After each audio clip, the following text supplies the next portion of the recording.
like in the last few months, really? I'm looking at Chris because he has no idea what I'm going to say. I just expect people to read my mind all the time. It's hard. Well, two things happened fairly recently. One is that Chris Santiago, who's from Minneapolis, moved back. And the other is that he won an enormous poetry prize from Milkweed, which is our beloved local press. So those are two really exciting things and kind of serendipitous that they happened at the same time. And it just came to my attention that this is the first time that Chris has read in Minneapolis since he's been back. So let's just cheer that.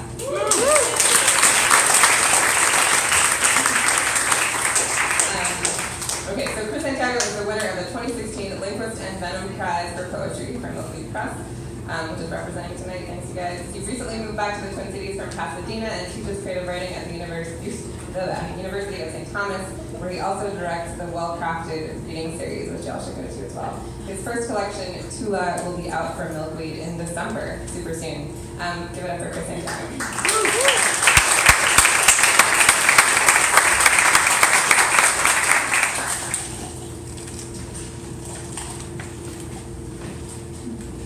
Hello? Okay, good. Thank you so much for having me, Elizabeth, and thank you to my fellow readers. Can we just like clap for everybody?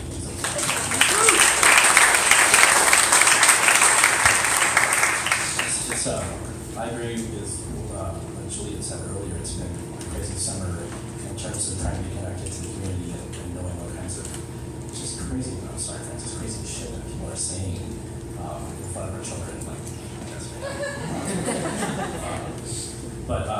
this is just a wonderfully weird and amazing thing to be back.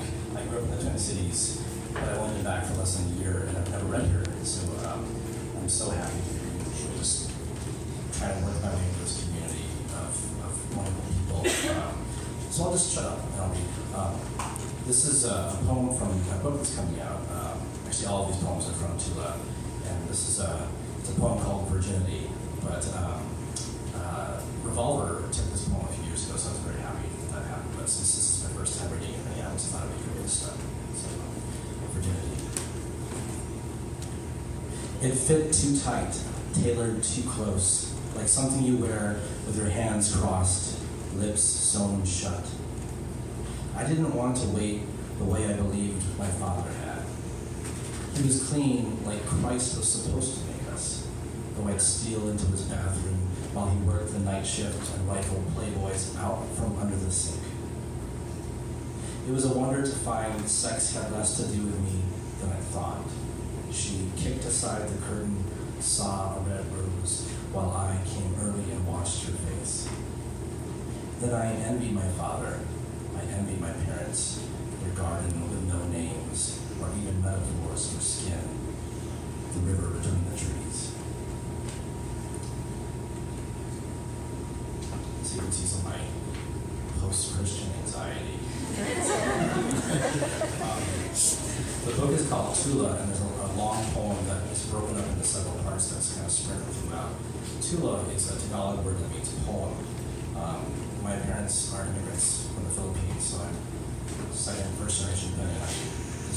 I'm just going to read one of the first parts of that poem. And I hope some people like the book. All those sections are called Tula, so this poem is just called Tula. An immigrant son, I have ears like the blind. Music comes easily, night frightens me. Home late from the hospital, she comes to my door. I fake sleep. She sings a soothing song in a language I never learned. Prayers against rain, catalog of mythical birds, as many names for music as English has for theft.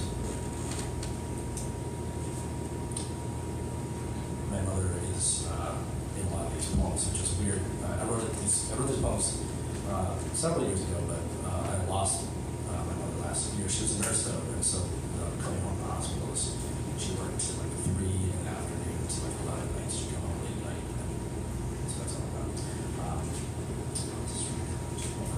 So before living here, I was living in California for about 15 years, and before that, I lived in Japan. I was teaching English for a while. And when I moved to California, after a few years living there, where I met my wife, who is Japanese. So this poem has to do with both being in California and being part of her family, and also having lived in Japan. So it's called A Year in the Snow Country, which I did in Minneapolis too. But believe it or not, the part of Japan I lived in actually has more snow than Minnesota.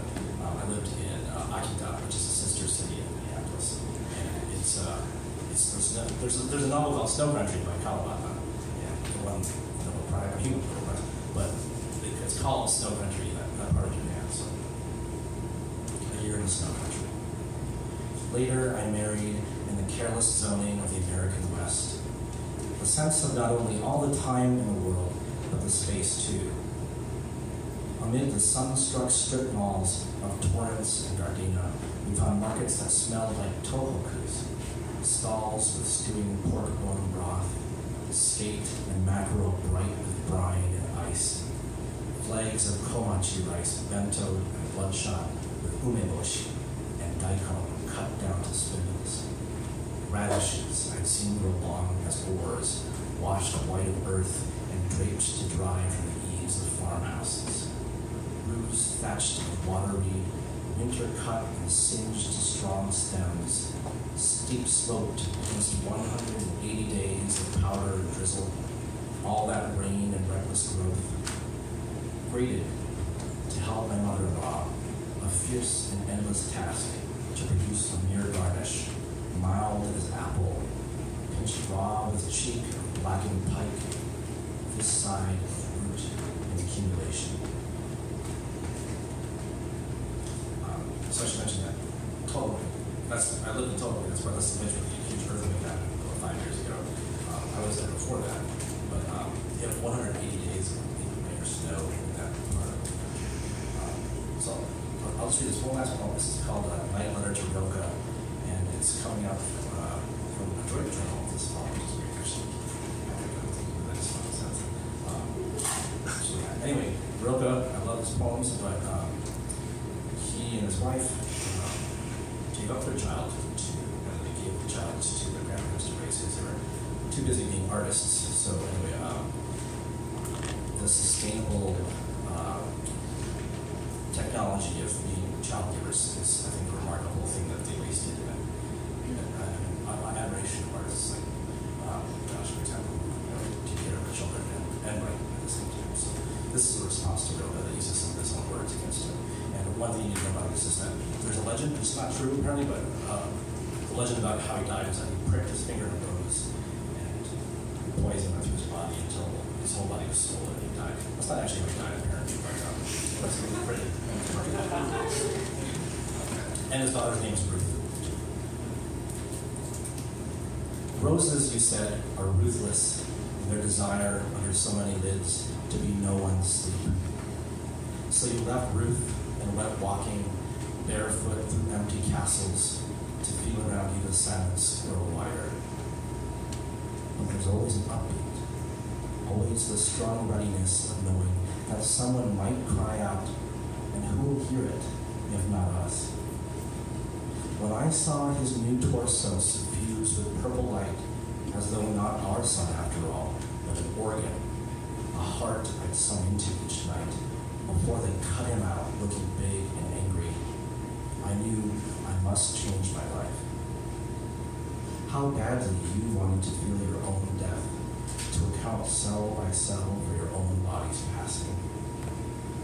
Is that so different from enduring the most menial of tasks, the grind and counterweight, the tedium and vigilance of seeming to be a god? Isn't the preparation to be abandoned also the prick of the body life? First the left arm swelling, then the right, finally the body reduced